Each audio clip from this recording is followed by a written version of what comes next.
غیر مرئی قوتوں کو قابو میں لا کر غیر فطری چیزیں انجام دینے کے فن کو جادو کہتے ہیں، یا جس کے ذریعے حقیقت کے خلاف وہم یا دھوکہ پیدا کیا جائے۔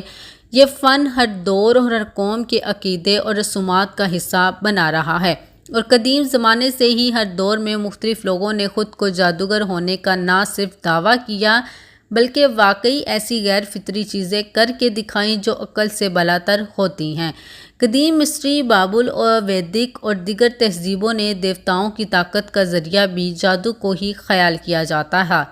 سیاہ علم یا کالا جادو دراصل جنوں، دیوتاؤں اور بدروحوں کے ساتھ تعلق پیدا کرنے کا ذریعہ ہے، جس میں تعویذ، گنڈے، جن یا بھوت کے اثرات وغیرہ شامل ہیں۔ قدیم زمانے میں اکثر خوشحال، خوبصورت یا کامیاب شخص پر جادو ہوا کرتا تھا۔ خاندان میں حسد، دشمنی اور ذاتی جھگڑوں کی وجہ سے بھی کسی پر جادو کروایا جاتا تھا۔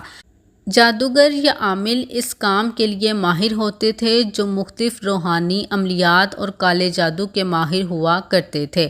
عرب میں ان لوگوں کو ساحر کہا جاتا تھا، یعنی سحر کرنے والا۔ ان کا جادو اتنا خطرناک اور جان لیوا ہوتا تھا کہ ان کے کیے گئے منتر سے کوئی بھی بیمار یا پاگل ہو سکتا تھا اور خوشحال شخص برباد ہو سکتا تھا۔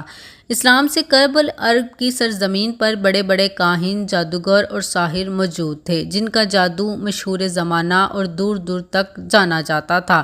ان میں زیادہ تر تعداد یہودیوں کی تھی جو مدینہ اور خیبر کے علاقے میں آباد تھے۔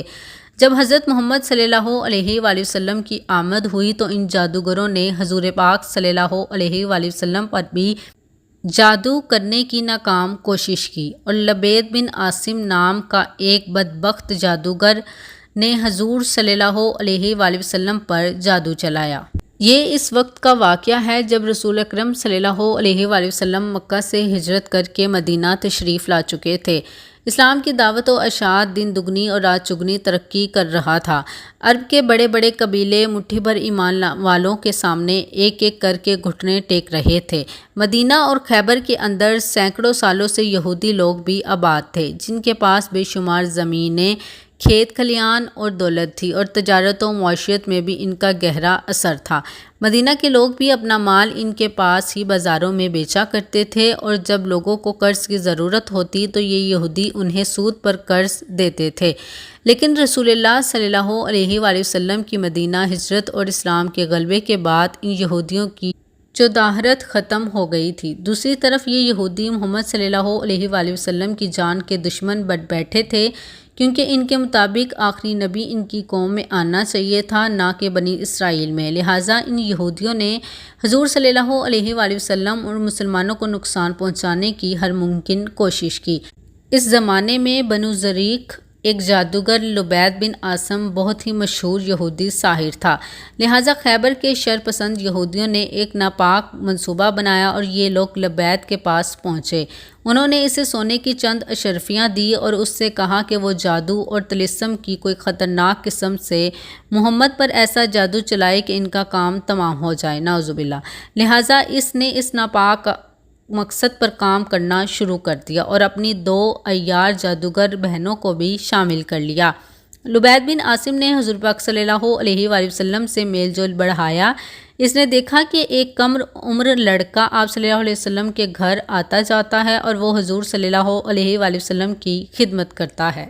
کسی طرح لبید نے اس لڑکے کے ذریعے حضور صلی اللہ علیہ وسلم کی کنگھی میں پھنسے بال کا ایک ٹکڑا حاصل کر لیا۔ کچھ روایتوں میں یہ بھی کہا گیا ہے کہ حضور پاک صلی اللہ علیہ وسلم پر جادو لبید کی بہنوں نے کیا تھا، کیونکہ جادوگری میں اس کی بہنیں لبید سے بھی 3 ہاتھ آگے تھیں۔ مزید یہ کہا جاتا ہے کہ لبید نے تو صرف اتنا کام کیا تھا کہ اس نے حضور صلی اللہ علیہ وسلم کے بال کو ان عورتوں تک پہنچایا تھا۔ بہرحال ان جادوگروں نے ان بالوں پر منتر پڑھ کر اسے ایک نر کھجور کے گوشہ میں رکھ دیا اور اسے ایک کنویں کے اندر پتھر کے نیچے دبا دیا۔ اس کے ساتھ انہوں نے ایک رسی کا ٹکڑا بھی رکھا جس پر 11 گرہیں بندھی ہوئی تھیں، اور اس کے ساتھ ایک موم کا پتلا بھی تھا جن پر ٹوٹکے سوئیاں چبھائی گئی تھیں۔ کچھ وقت بعد حضور صلی اللہ علیہ وآلہ وسلم پر جادو کا اثر شروع ہوا۔ سب سے پہلے آپ صلی اللہ علیہ وسلم نے اپنے بدن میں عجیب و غریب قسم کا درد محسوس کیا۔ کئی بار تو جسمانی تکلیف ناقابل برداشت ہو جاتی۔ جادو کے اثر سے آپ صلی اللہ علیہ وسلم کو یہ خیال ہوتا کہ آپ صلی اللہ علیہ وآلہ وسلم نے کوئی کام کر لیا ہے، حالانکہ آپ صلی اللہ علیہ وآلہ وسلم نے وہ کام نہیں کیا ہوتا۔ حضور پاک صلی اللہ علیہ وسلم کو بعض دفعہ بہت کمزوری محسوس ہوتی اور سر میں درد ہوتا، لیکن جادو رسول اللہ صلی اللہ علیہ وآلہ وسلم کے مزاج اور ظاہری اعضاء پر اثر انداز ہوا تھا، لیکن آپ صلی اللہ علیہ وآلہ وسلم کے دل و دماغ اور سوچ و سمجھ پر اس کا کوئی اثر نہ ہوا تھا، لہٰذا آپ صلی اللہ علیہ وآلہ وسلم کے پیغمبرانہ فرائض پر کسی طرح کی کوئی کمی نہ آئی۔ نبی صلی اللہ علیہ وآلہ وسلم کئی دنوں تک انتہائی صبر و تحمل سے یہ سب برداشت کرتے رہے اور آخرکار آپ صلی اللہ علیہ وآلہ وسلم نے اللہ رب العزت سے مدد اور شفا کی دعا مانگی، چنانچہ آپ صلی اللہ علیہ وآلہ وسلم کی دعائیں قبول ہوئیں۔ لہٰذا ایک روز جب آپ صلی اللہ علیہ وآلہ وسلم غنودگی کی حالت میں لیٹے ہوئے تھے تو دو فرشتے حاضر ہوئے۔ حضور صلی اللہ علیہ وسلم نے دیکھا کہ ایک فرشتہ آپ صلی اللہ علیہ وآلہ وسلم کے سرہانے اور ایک پاؤں کی طرف بیٹھا ہے، وہ آپس میں باتیں کر رہے تھے۔ ایک نے پوچھا انہیں کیا تکلیف ہے، دوسرے نے کہا ان پر جادو کر دیا گیا ہے۔ پھر ایک فرشتے نے پوچھا یہ کس نے کیا ہے، دوسرے نے کہا لبید بن عاصم نے۔ پھر ایک نے دریافت کیا اس کا علاج کیا ہے، دوسرے نے جواب دیا اس کنویں کا پانی خالی کر دیا جائے اور پتھر کے نیچے دبی چیزوں کو نکال لیا جائے۔ اس کے بعد حضور صلی اللہ علیہ وآلہ وسلم حضرت علی رضی اللہ عنہ اور عمارہ بن یاسر کے ساتھ اس کنویں کی طرف روانہ ہوئے۔ جب وہ کنواں ملا تو دیکھا کہ اس کنویں کا پانی گویا ایسا تھا جیسے مہندی کا گھلا ہوا پانی ہو، اس کے پاس کے کھجوروں کے درخت شیطانوں کے سر جیسے تھے۔ حضور صلی اللہ علیہ وآلہ وسلم کے حکم سے حضرت علی رضی اللہ عنہ نے کنویں کا پانی نکالا تو نیچے پر ایک پتھر ملا۔ پتھر اٹھایا تو اس کے نیچے نر کھجور کے گوشے کی تھیلی میں، جس میں رسول اللہ صلی اللہ علیہ وسلم کے بال اور آپ کی صورت کا موم کا پتلا بھی تھا، جس میں 11 سوئیاں چبھوئی تھیں۔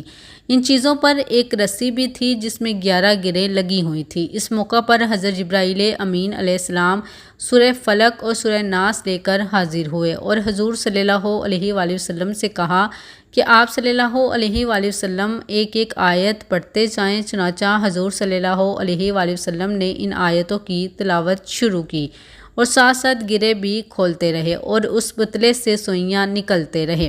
آپ صلی اللہ علیہ وسلم کی ہر آیت پر ایک گرہ کھلتی اور اس طرح 11 آیتیں مکمل ہونے پر 11 گرہیں اور 11 سوئیاں کھل گئیں۔ آپ صلی اللہ علیہ وسلم نے اپنے بدن اور سر درد میں کمی محسوس کی اور ایسا محسوس کیا جیسے کسی قیدی کی زنجیریں توڑ دی گئی ہوں، یہاں تک کہ حضور صلی اللہ علیہ وآلہ وسلم صحت یاب ہو گئے۔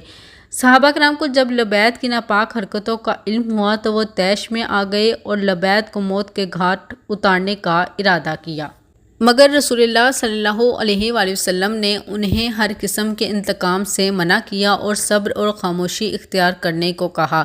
پھر مکار لبید کو پکڑ کر حضور صلی اللہ علیہ وسلم کی خدمت میں پیش کیا گیا تو اس نے گھنونے کرتوتوں کا اعتراف کر لیا، مگر آپ صلی اللہ علیہ وسلم نے اسے معاف کر دیا۔ حضور صلی اللہ علیہ وآلہ وسلم کی حیات مبارکہ کا ہر پہلو تمام انسانوں کے لیے نمونہ ہے، چنانچہ اس طرح کے واقعات میں لوگوں کے لیے رہنمائی موجود ہوتی ہے۔